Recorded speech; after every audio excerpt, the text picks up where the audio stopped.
नमस्कार दोस्तों, मैं पूजा भट्ट आज फिर आपके समक्ष एक नई भूमिका को लेके आई हूँ। जैसा कि दोस्तों मैं आप सभी लोगों से पूछती हूँ, आप जहाँ पे भी होंगे वहाँ पे स्वस्थ होंगे और मैं उम्मीद करती हूँ कि आप अपने परिवार का भी पूरा ध्यान रख रहे होंगे। मैं ऐसा क्यों बोलती हूँ दोस्तों, जैसा कि आपको इस पैनल में दिखाई दे रहा है, सांसें हो रही हैं कम, आओ पेड़ लगाएं हम। ये मैं किस लिए बोल रही हूँ? मैं बार बार आपके सामने बात करती हूँ, पर्यावरण संरक्षण के ऊपर मेरा विषय होता है और पर्यावरण संरक्षण के अंदर नारी शक्ति के रूप में मैं आपको ये अवेयर कराना चाहती हूँ कि आप अपने परिवार में जल को लेके और आप अपने परिवार में जो प्रदूषित वायु आपके वहाँ पे आ रही है उसको लेके और आप अपने परिवार में जो जिस तरीके का कचरा इकट्ठा हो रहा है, सिंगल यूज प्लास्टिक के बारे में जिस तरीके से मैंने बोला था, उसको हमें बैन करने के लिए पूरी तरीके से जद्दोजहद करनी है।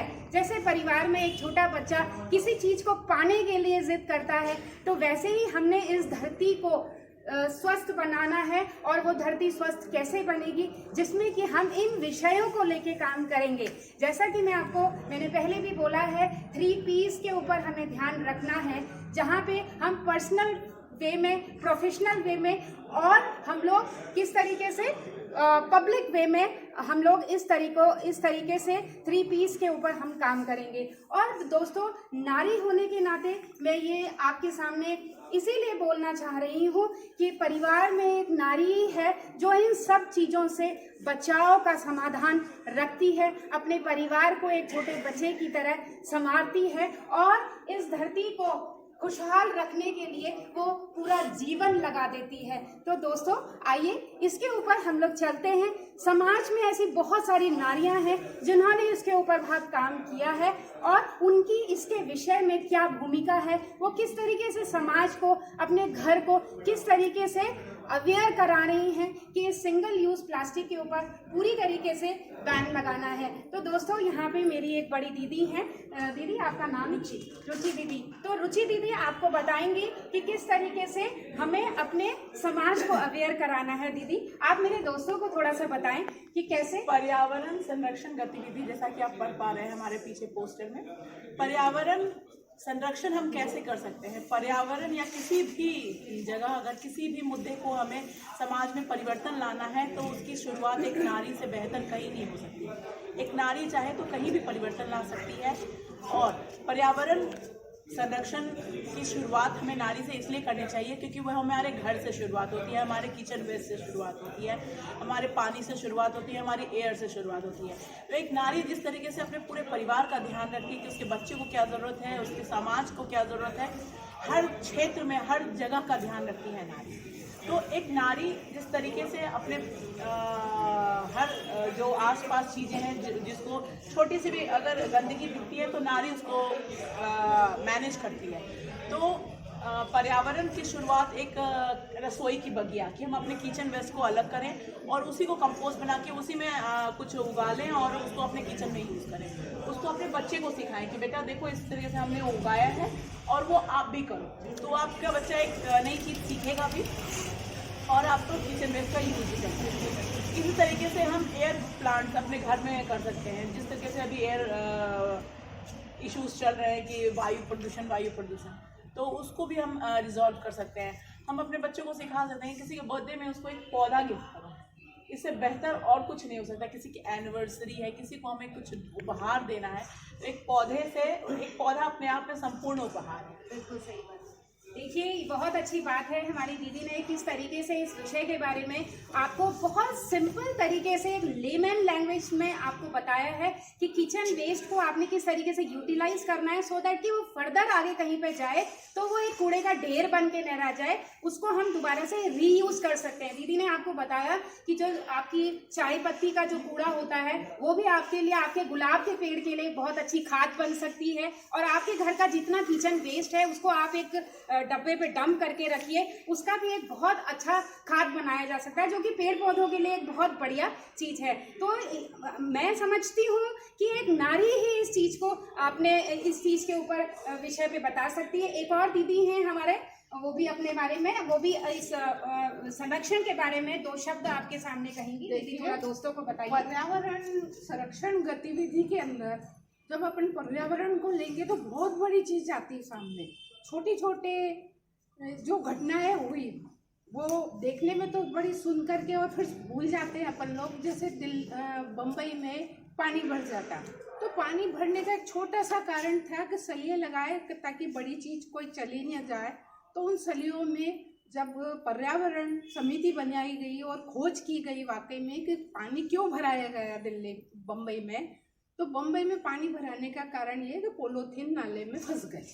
केवल छोटी सी चीज़ थी जिसके कारण दिल्ली बम्बई महानगर में कितनी त्रासदी आई और कितनी जगह पानी भर गया, कितने फ्लोर में पानी भर गया, गाड़ियां डूब गई।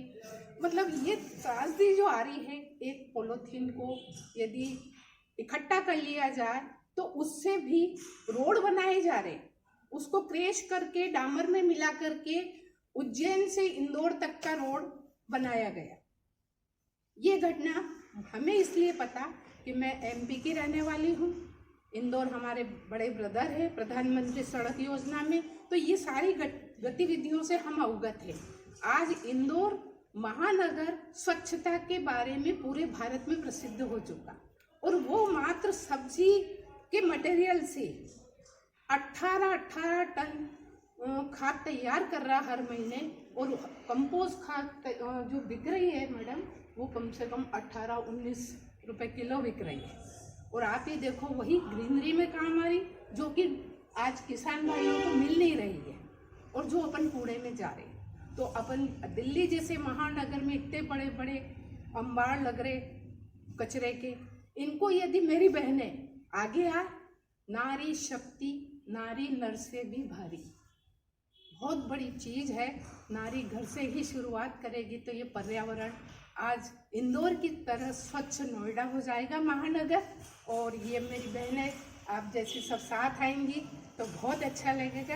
वंदे मातरम। आशीर्वाद दीदी। देखिए दोस्तों, हमारे दीदी ने बताया कि इंदौर सिटी जो है कूड़े के ढेर से इतना अच्छा डेवलप हुआ है, कहीं सड़कें मजबूत हुई, कहीं पे वहीं की खाद को पेड़ पौधों के लिए यूटिलाइज किया जा रहा है, और इंदौर आज की डेट में नंबर 1 स्वच्छता सिटी का उसको अवार्ड मिला है। तो दोस्तों ऐसा हम और अपने अपने शहर में, जिस शहर में हम लोग रह रहे हैं, इसी गतिविधि जो पर्यावरण संरक्षण हमारे सामने विषय आया है, इसके विषय पे हम लोगों ने काम करना है। और मैं आपको एक और दीदी से मिलाऊंगी, ये दीदी भी पर्यावरण विषय के बारे में आपको अपने 2 शब्द कहेंगी। दीदी आप थोड़ा सा हमारे दोस्तों को अवेयर कर दीजिए किस तरीके से सब्जी के छिलकों से अपने घर के अंदर ही संतरे के छिलके होते हैं, हाँ जी, उन्हें कट करके अगर बॉटल में डालकर हाँ जी, उसको खाद बनाई जा सकती है, और फूलों के लिए बहुत अच्छी होती है।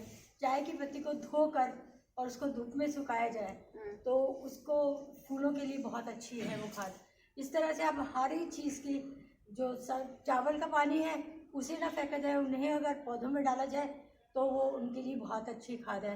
तो इस तरह से जो पानी की भी वेस्टेज बच जाती है और खाद भी बन जाती है। देखो इसलिए बहुत घर के बहुत पौधों धन्यवाद में बहुत दीदी। अच्छा होता है। देखिए कितना अच्छा किचन वेस्ट से ही कितना अच्छा प्रोडक्ट। देखिए दीदी ने कैसे बताया, संतरे की छिलकों को इकट्ठा करके सुखा के उनको अपने फेस के लिए मास्क, फेस के लिए स्क्रब बनाया जा सकता है, फेस का स्क्रब, फेस मास्क। देखो कितनी अच्छी चीजें हैं। और ऐसे चाय पत्ती की जो बच के आ रहा है उसको भी धो के उसमें से दूध और चीनी को अलग निकाल के और उसको रोज प्लांट के नीचे और प्लांट के नीचे एक खाद बनाने का अवसर मिल रहा है। तो दोस्तों ये थी हमारे पर्यावरण संरक्षण के ऊपर आज की गतिविधि, और मैं आशा करती हूँ कि आप लोग इससे बहुत कुछ समझे होंगे, सीखे होंगे, अपने घरों में लोगों को अवेयर करेंगे, और आप जहाँ भी जिस भी गांव, कस्बे और शहर में रह रहे हैं उस शहर में आप सिंगल यूज प्लास्टिक के ऊपर पूरी तरीके से मेरी इस वीडियो को देख के बैन करेंगे।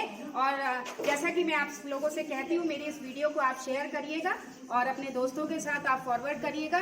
तब तक के लिए आपका बहुत बहुत धन्यवाद। अपना ध्यान रखिएगा, अपना ख्याल रखिएगा। उम्मीद के साथ आपसे फिर मिलूंगी नई गतिविधि के साथ। तब तक के लिए बहुत बहुत धन्यवाद।